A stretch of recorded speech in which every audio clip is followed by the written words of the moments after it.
lição de número 13, 31 de março de 2019, cuja temática orando sem cessar. Essa expressão no grego, adialeptos proseu keste, equivale à expressão hebraica Hiti Palelu Kol Hayom. Texto áureo. Orai sem cessar. 1 aos Tessalonicenses, capítulo 5, verso 17. Verdade prática. O Novo Testamento nos ensina que a oração deve ser uma prática contínua dos cristãos, desde a primeira até a segunda vinda de Cristo. A leitura bíblica em classe está baseada no texto registrado no Evangelho de Jesus Cristo, segundo escreveu Mateus no capítulo 6, versos 5 a 13. E, quando orares, não sejas como os hipócritas, pois se comprazem em orar em pé nas sinagogas e às esquinas das ruas, para serem vistos pelos homens. Em verdade vos digo que já receberam o seu galardão. Mas tu, quando orares, entra no teu aposento e, fechando a tua porta, ora a teu Pai, que vê o que está oculto, e teu Pai, que vê o que está oculto, te recompensará. E, orando, não useis de vãs repetições, como os gentios que pensam que, por muito falarem, serão ouvidos. Não vos assemelheis, pois, a eles, porque vosso Pai sabe o que vos é necessário antes de vós lhe o pedirdes. Portanto, vós orareis assim: Pai nosso que estás nos céus, santificado seja o teu nome, venha o teu reino, seja feita a tua vontade, tanto na terra como no céu. O pão nosso de cada dia dá-nos hoje. Perdoa-nos as nossas dívidas, assim como nós perdoamos aos nossos devedores, e não nos induzas à tentação, mas livra-nos do mal, porque teu é o reino, e o poder e a glória para sempre. Amém. O objetivo geral desta temática traz mostrar que a oração deve ser uma prática contínua dos cristãos. Os objetivos específicos, apresentar o conceito de oração, refletir a respeito da oração no Sermão do Monte, compreender o significado da oração modelo do Pai Nosso. Muito bem. O primeiro tópico, a oração.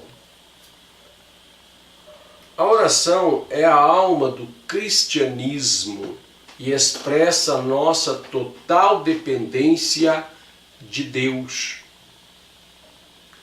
Ela é tão antiga quanto a humanidade e o próprio Jesus se dedicava à oração particular e secreta. Muito bem. Nós temos aqui, então, no primeiro item deste primeiro tópico, definição. A declaração de fé das Assembleias de Deus define a oração como o ato consciente pelo qual a pessoa dirige-se a Deus para se comunicar com Ele e buscar a sua ajuda por meio de palavra ou pensamento. O item 2 diz exemplos bíblicos. Aí nós vamos pegar um primeiro exemplo ali em Gênesis capítulo 4, verso 26, na descendência de Adão, mais precisamente filho de Sete, por nome Enos. Então, quando nasceu Enos, passou-se a invocar o nome do Senhor. Muito bem. Terceiro item, Jesus e a prática da oração. Os evangelhos relatam que Jesus orava em secreto, como aquela feita no jardim do Getsêmani, que nós estudamos na lição anterior.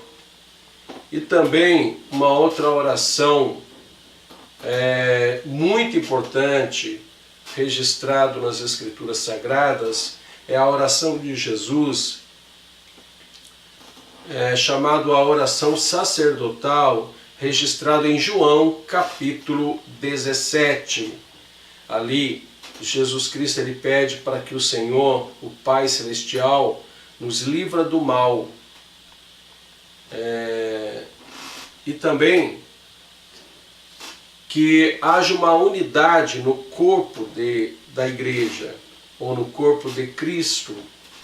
E era para que nós, a igreja do Senhor, sejamos um, não é?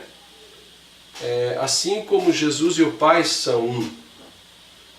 Então, Jesus nessa oração, ele ressalta a importância da unidade no povo de Deus. No tópico de número 2, a oração no Sermão do Monte.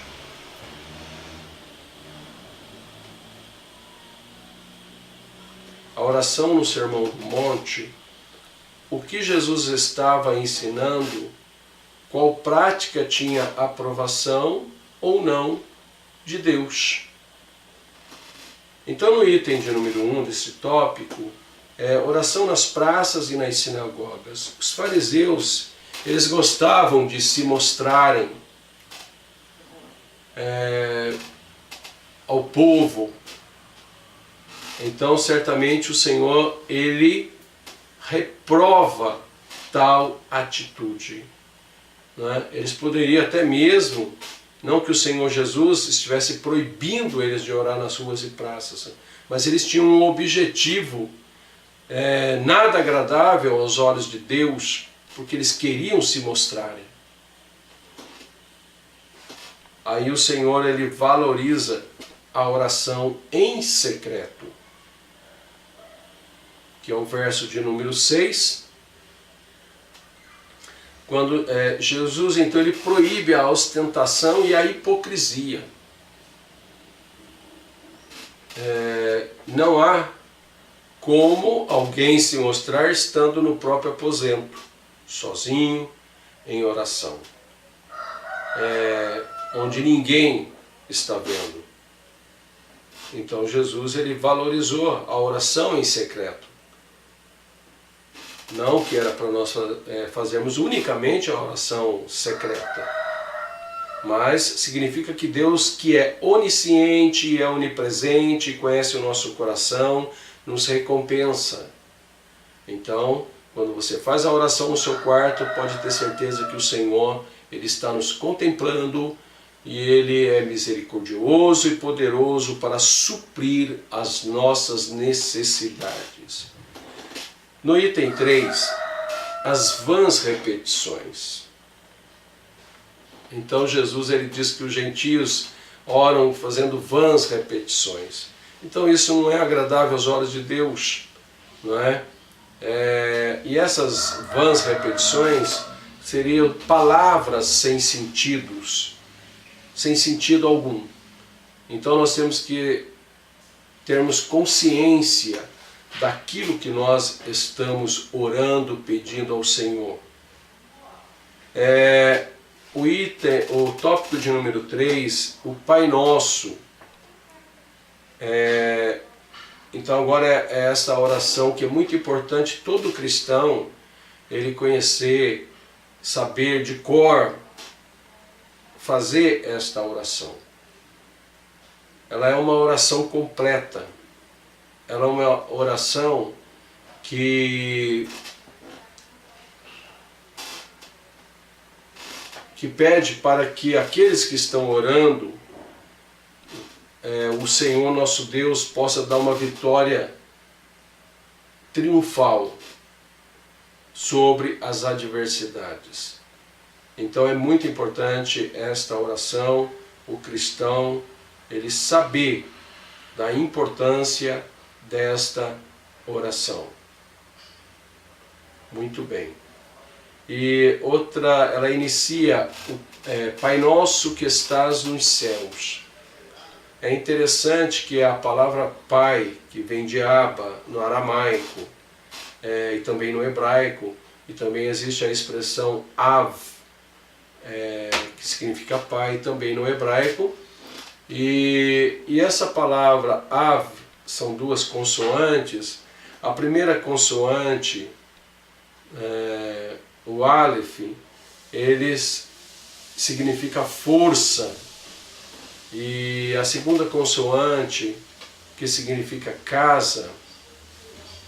Então, o Pai, ele tem aquele papel que ele é a força da casa. Então você vê, e quanto mais é o nosso Deus, então o Pai Nosso, Ele que é onisciente, onipresente, onipotente, Ele que é soberano, então Ele é capaz de suprir todas as nossas necessidades e fazer acontecer aquilo que está registrado na oração do Pai Nosso. Então, não tem quem possa impedir esse acontecimento, ou a realização, ou a prática desta oração.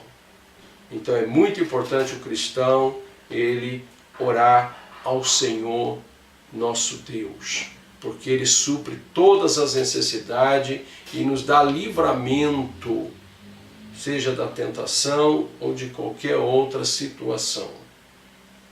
E esta oração ela finaliza com uma doxologia. O que é uma doxologia? Ela vem de duas palavras gregas. Doxo significa glória e logia, que significa palavra. Então, é uma palavra de glorificação, porque teu é o reino e o poder e a glória para sempre. Amém. Então, nós concluímos nesta pré-aula que é muito importante o cristão orar sem cessar. Então, nós precisamos orar ao Senhor nosso Deus constantemente. Que o Espírito de Deus possa abençoar a cada vida que participou conosco ou está participando desta videoaula, né? E que nós chamamos de pré-aula, porque antecede a aula propriamente dita. Que Deus abençoe a todos e que o Espírito Santo possa falar em cada coração, ou continuar a falar para a glória do nome do Senhor. Em nome de Jesus, oramos, agradecemos ao Senhor por tudo. Amém.